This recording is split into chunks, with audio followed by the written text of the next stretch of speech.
അപ്പോഴേ നമ്മുടെ ചമ്മന്തി വെരി ടേസ്റ്റി. ചോറ് കഴിക്കുക ഇത് മാത്രം മതി. അതെന്തല്ലേ അപ്പോഴെല്ലാവരും ചെയ്ത് നോക്കുക. ഇഷ്ടമായ സബ്സ്ക്രൈബ് ചെയ്ത് സപ്പോർട്ട് ചെയ്യുക. അപ്പോൾ ഇന്ന് ഇങ്ങനൊരു വീഡിയോ ആണ് തയ്യാറാക്കുന്നത്.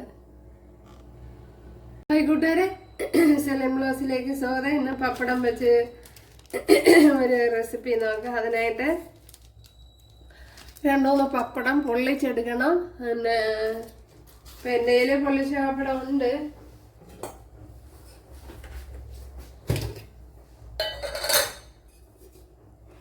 ഉണ്ടല്ലേ, നമ്മള് ബാക്കിയുള്ള അവിടെ ഒന്ന് പൊള്ളിച്ചെടുക്കണം.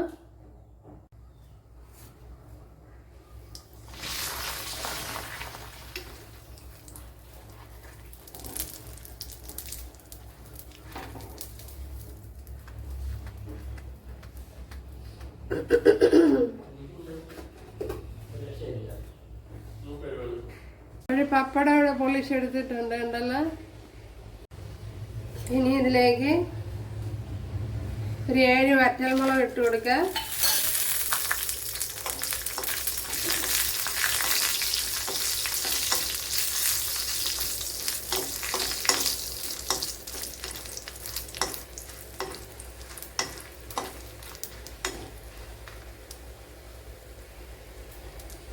ഇവിടെ വറ്റൽമുളക് ഫ്രൈ ആയിട്ടുണ്ട്. അത് മിക്സിയുടെ ജാറിലോട്ട് ഇട്ട് കൊടുക്കുക.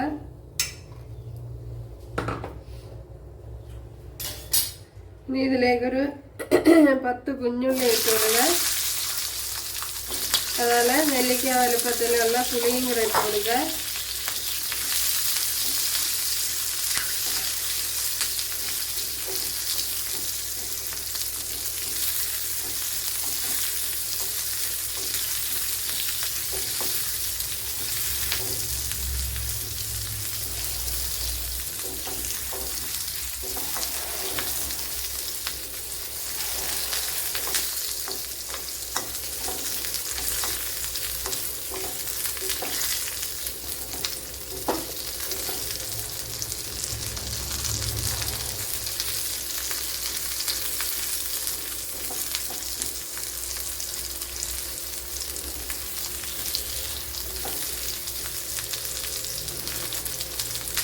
ഇവിടെ ഇത് റെഡി ആയിട്ടുണ്ട്. ഇതിനെ മറ്റൊരു പാത്രത്തിലേക്ക് മാറ്റി കൊടുക്കുക.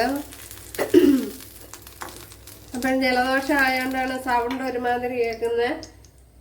അപ്പോഴെങ്ങനെയെങ്കിലും അഡ്ജസ്റ്റ് ചെയ്യുക. അപ്പോഴെടുത്ത് വെച്ചിരുന്ന വീഡിയോയും ഇല്ല, എല്ലാം തീർന്നു. അതുകൊണ്ടാണ് വയ്യാതെ ആണെങ്കിലും വീഡിയോ എടുക്കുന്നത്. ഓക്കെ, അപ്പോഴേ തണുത്തതിന് ശേഷം ഇനി ഇതൊന്ന് മിക്സിയുടെ ജാറിലോട്ടാക്കി കൊടുക്കുക. അപ്പോഴും മുളക് നമ്മൾ ഇട്ട് കൊടുത്ത് തണുത്തിട്ടുണ്ട്. ഇത് ഇവിടെ തണുത്ത് കഴിഞ്ഞിട്ടുണ്ട്. ഇതിലേക്ക് ഇനി ഇട്ട് കൊടുക്കാം. ഇനി ആ ഓയിലൂടെ ഒഴിച്ചു കൊടുക്കാം.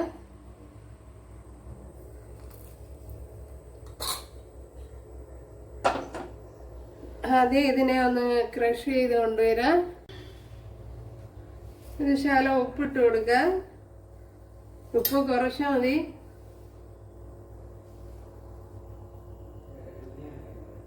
ഉണ്ടല്ലോ. ഇനി ഇതിലേക്ക് നമ്മുടെ പപ്പടം പൊള്ളിച്ച് വെച്ചത് അങ്ങ് ഇട്ട് കൊടുക്കുക.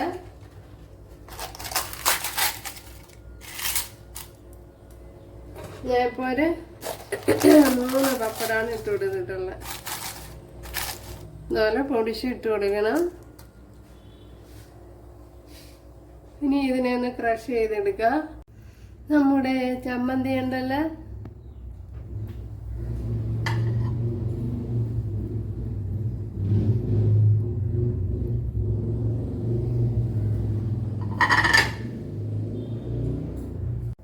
അപ്പോഴെല്ലാവരും ചെയ്ത് നോക്കാൻ. വളരെ ടേസ്റ്റി ആയിട്ടുള്ള ഒരു റെസിപ്പിയാണ്. തീർച്ചയായിട്ടും ഇഷ്ടപ്പെടും. അപ്പോൾ ഇഷ്ടമായാൽ സബ്സ്ക്രൈബ് ചെയ്ത് സപ്പോർട്ട് ചെയ്യുക. അപ്പോൾ അടുത്തൊരു വീഡിയോ ആയിട്ട് കാണാമെന്ന് പറഞ്ഞുകൊണ്ട് എല്ലാവർക്കും താങ്ക്സ്.